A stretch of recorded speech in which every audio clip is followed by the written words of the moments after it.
Tony यह देखकर भयभीत हो गया कि एक रेस्तरां में एक ही डिश को टेबल तक ले जाने के लिए कई वेटरों की आवश्यकता थी। केवल परोसने का आकार छोटा नहीं था, बल्कि उसकी कटोरी में चावल के केवल 10 दाने ही थे। उसे लगा कि यह रेस्तरां की तरफ से मजाक है, लेकिन उसे नहीं पता था कि इंसानों के शरीर का आकार 100 गुना छोटा हो गया था। सच्चा ताकतवर आदमी किसे माना जाता है? एक साधारण टाइल उठाने के लिए भी 4 लोगों की जरूरत होती थी, और जो व्यक्ति एक बार में 20 चावल के दाने खा सकता था वह असली चैंपियन खाने वाला माना जाता था। चूंकि टोनी ही एकमात्र व्यक्ति था जिसकी ताकत नहीं घटी थी, वह अनजाने में दुनिया का सबसे ताकतवर आदमी बन गया, लेकिन उसे इसका जरा भी एहसास नहीं था। एक दिन टोनी महिला सीईओ के साथ एक रेस्टोरेंट में गया और तुरंत 2 बड़े कटोरे चावल का ऑर्डर दिया। लेकिन जब वेटर चावल लाया तो टोनी हैरान रह गया। उसने कटोरे में 10 दाने चावल गिने और तुरंत चिल्लाना शुरू कर दिया। सामने बैठी महिला सीईओ शर्मिंदा हो गई और उसे शांति से रहने के लिए कहा। जब टोनी गुस्से में रहा तो रेस्टोरेंट मैनेजर आ गया। वेटर ने तुरंत शिकायत की और मैनेजर ने सोचा कि टोनी बस परेशानी खड़ी कर रहा है, तो वह जाकर समझाने लगा कि 10 चावल के दाने भी एक गाय को खिलाने के लिए काफी होंगे, और अब उन्होंने उसे 20 दाने दिए हैं। टोनी गुस्से में भर गया। उसने तुरंत पूरा चावल का बर्तन मांगा।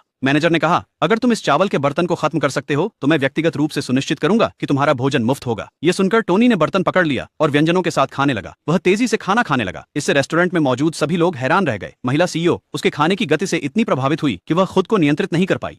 वह उसके पास गई और उसे वहीं चूम लिया और सबके सामने घोषणा की कि वह उसका बच्चा चाहती है। टोनी स्तब्ध रह गया। उसने खुद को शांत करने के लिए जल्दी से कुछ पानी पिया, फिर फोन कॉल का नाटक करते हुए जल्दी से वहां से चला गया। निर्माण स्थल पर वापस टोनी को अभी भी भूख लग रही थी, इसलिए उसने इंस्टेंट नूडल्स खाने शुरू कर दिए। लेकिन फोरमैन अचानक सामने आ गए।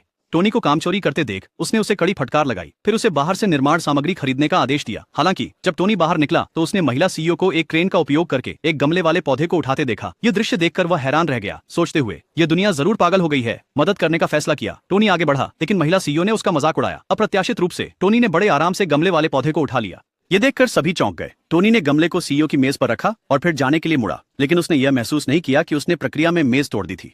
महिला सीईओ पूरी तरह से हैरान थी और उसने कसम खाई कि वह टोनी को अपना बनाएगी। निर्माण स्थल पर वापस आते ही टोनी ने कई श्रमिकों को एक टाइल उठाने के लिए संघर्ष करते हुए देखा। उसने उन्हें कमजोर कहकर चिढ़ाया, लेकिन दूसरों ने कहा कि टाइल को उठाने में 4 लोग लगते हैं। फोरमैन ने फिर टोनी को चुनौती दी कि वह इसे खुद उठाए और चेतावनी दी कि अगर वह ऐसा नहीं कर पाया तो उसे भुगतान नहीं दिया जाएगा। अनिच्छा से टोनी वहां गया और उसने एक हाथ से आसानी से टाइल उठा ली, लेकिन यह पर्याप्त नहीं था। उसने बिना पसीना बहाए 3 और टाइलें उठा ली। फोरमैन बहुत खुश हुआ। उसे ईंट ले जाने का चुना हुआ व्यक्ति कहा, लेकिन टोनी ने सोचा कि वे उसे आलसी होने के लिए उपहास कर रहे थे, तो उसने तुरंत कड़ी मेहनत करने का वादा किया और जोर दिया कि उसे एक गर्लफ्रेंड का समर्थन करना है और उनसे विनती की कि उसे नौकरी से न निकालें। हालांकि जैसे ही उसने अपनी बात खत्म की, उसकी गर्लफ्रेंड एक अमीर वारिस के साथ हाथ में हाथ डालकर अंदर आई और उसी समय उससे ब्रेकअप कर लिया। अमीर वारिस ने टोनी का मजाक उड़ाया कि उसने 3 सालों तक अपनी देवी का समर्थन किया, जबकि वह पूरे समय उसे छुपकर मिल रही थी। टोनी गुस्से से भर गया, लेकिन कुछ कर नहीं सका क्योंकि अमीर वारिस एक अत्यंत मजबूत पेशेवर मुक्केबाज था। टोनी की आश्चर्य की बात